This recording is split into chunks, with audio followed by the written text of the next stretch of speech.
గాజు గ్లాసుని గెలిపించవలసిన బాధ్యత ప్రతి కార్యకర్తకి, ఉమ్మడి ప్రతి పార్టీలో ఉన్నటువంటి ప్రతి కార్యకర్తకు కూడా ఉంది. మన గ్రామంలో మనం ఏం చేయాలి? ప్రతి గ్రామంలో కూడా టీడీపీకి కమిటీస్ ఉన్నాయి. జనసేనలో అయితే బూత్ కమిటీలు లేవు, టీడీపీలో బూత్ కమిటీలు ఉన్నాయి. అదేవిధంగా బీజేపీలో బూత్ కమిటీలు ఉన్నాయి. నేను చెప్పగలను, ఎందుకంటే టీడీపీతో మేము జర్నీ ఎక్కువ చేయలేదు, కానీ ఇక్కడ ఉన్నటువంటి బీజేపీ వాళ్ళతో మేము కంటిన్యూగా జర్నీ చేస్తున్నాం. వాళ్ళు ప్రతి ఊళ్ళో కనీసం ఒక్క కార్యకర్తను ఉన్నాడు, వాళ్ళనే వాళ్ళు బూత్ కమిటీగా నియమించుకొని ఉన్నారు. వాళ్ళకి మాకు అండర్స్టాండింగ్స్ ఉన్నాయి. సో టీడీపీ వాళ్ళు మాతో కలిసి సంపూర్ణంగా ఈ యొక్క వీరఘట్టం మండలం కానీ, పాలకొండ కానీ, సీతంపేట కానీ, బామిని కానీ అందరం సమిష్టిగా పనిచేస్తే ఖచ్చితంగా ఇంతవరకు ఓటమిని చవి చూస్తున్నటువంటి నిమ్మక జయకృష్ణ ఖచ్చితంగా గెలుస్తారన్నటువంటి భరోసా నేను ఇస్తున్నాను. ఈ యొక్క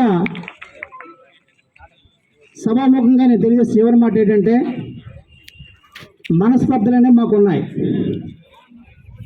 ఎందుకున్నాయంటే, నిన్న మొన్నటి వరకు పనిచేసినటువంటి మా జనసేన వ్యక్తికి టికెట్ ఇవ్వలేదనేటువంటిది మనస్పర్ధలు మాకు ఉన్నాయి.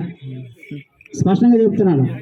ఈ టికెట్ల కోసం ఎవరెవరు ఏం చేశారు, ఏ విధంగా ఎత్తులు పై ఎత్తులు ఏం చేశారు అవన్నీ మాకు తెలుసు. మేము అవన్నీ పక్కన పెడతాం. ఇదంతా ఒక చెత్త అనుకుంటాం, ఊచి పరేస్తాం అతనికి స్వచ్ఛ భారత్ కింద. సో ఈరోజు మా లక్ష్యం ఏంటంటే, జనసేనకి టికెట్ కేటాయించారు కాబట్టి ఖచ్చితంగా జనసేన అభ్యర్థి ఎవరైనా సరే గెలిపించి తీరవలసిన బాధ్యత మేము తీసుకున్నాం కూడా. క్యాండిడేట్తో మాకు అక్కడ పని లేదు. మాకు పవర్ స్టార్ పవన్ కళ్యాణ్ గారు దృష్టిలో పెట్టుకుని గాజు గ్లాసుకి ఓట్లు వేసే బాధ్యత ప్రతి బీజేపీ కార్యకర్తగా ఉందని తెలియజేసుకుంటూ సెలవు తీసుకుంటున్నాను.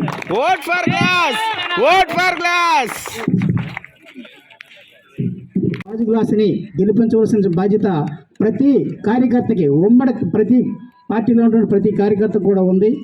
మన గ్రామంలో మనం ఏం చేయాలి? ప్రతి గ్రామంలో కూడా టీడీపీకి కమిటీస్ ఉన్నాయి.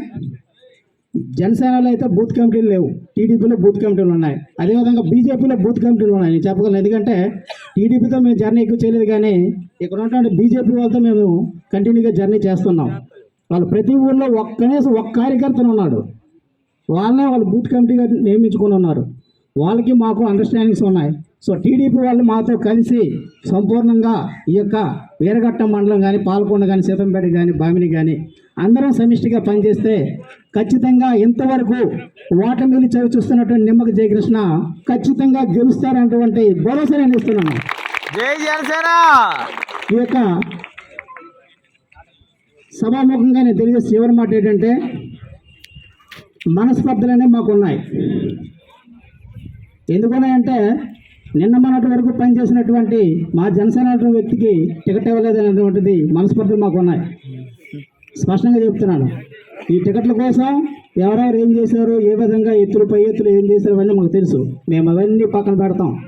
ఇదంతా ఒక చెత్త అనుకుంటాం, ఊచి పరేస్తాం అతనికి స్వచ్ఛ భారత్ కింద.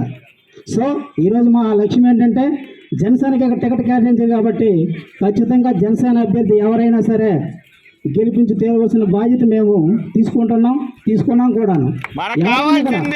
క్యాండిడేట్తో మాకు అక్కడ పని లేదు. మాకు పవర్ స్టార్ పవన్ కళ్యాణ్ గారు దృష్టిలో పెట్టుకుని గాజు